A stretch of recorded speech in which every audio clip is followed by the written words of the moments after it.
13 November কি ঘটতে যাচ্ছে এই প্রশ্ন এখন গোটা দেশ জুড়ে তোলপাড়। ক্ষমতাচ্যুত আওয়ামী লীগের ঘোষণা করা লকডাউন কর্মসূচি ঘিরে জনমনে নানা জল্পনা। অনেকে ভাবছে এই কর্মসূচির মধ্য দিয়েই কি দলটি আবারও ফিরে আসার ইঙ্গিত দিচ্ছে, নাকি এটি কেবল রাজনৈতিক শক্তি পরিমাপের একটি পরীক্ষা। এরই মধ্যে আইনশৃঙ্খলা বাহিনী ও সেনাবাহিনী যারা বিচারিক ক্ষমতা সহ মাঠে রয়েছে তারা কি ভূমিকা নেবে সেটাও এখন আলোচনার বিষয়। পাশাপাশি 11 নভেম্বর জামায়াত নেতৃত্বাধীন ইসলামী দলগুলোর কর্মসূচি ঘিরেও জনমনে উদ্বেগ আরও বেড়েছে।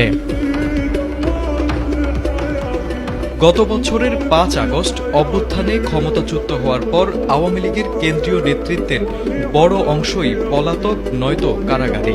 দলটি প্রায়ই ভেঙে পড়া অবস্থায় থাকলেও সম্প্রতি বিভিন্ন জায়গায় তাদের ছোট ছোট ঝটিকা মিছিল দেখা গেছে। এ অবস্থায় 13 নভেম্বরের লকডাউন কর্মসূচি ঘোষণা করে আওয়ামী লীগ কি বার্তা দিতে চায় সেটি এখন বড় প্রশ্ন।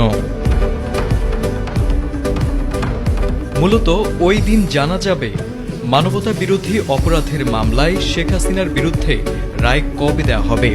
ট্রাইব্যুনাল আগে জানিয়েছিল 13 নভেম্বর রায় নয়, বরং রায়ের তারিখ ঘোষণা হবে। তাই অনেকেই ধারণা করছেন এই সিদ্ধান্তের প্রতিবাদ হিসেবেই লকডাউন ডেকেছে সাবেক ক্ষমতাধর এই দলটি। এদিকে রাজনৈতিক বিশ্লেষকরা বলছেন আগামী জাতীয় নির্বাচন যাতে কোনোভাবেই ব্যাহত না হয় সেটি এখন অন্তর্বর্তী সরকারের প্রধান লক্ষ্য হওয়া উচিত। সাবেক ক্ষমতাচ্যুত দলসহ যে কোনো দল যদি এই নির্বাচন প্রতিহত করতে চায় তাহলে দেশের পরিস্থিতি অস্থিতিশীল হয়ে পড়বে।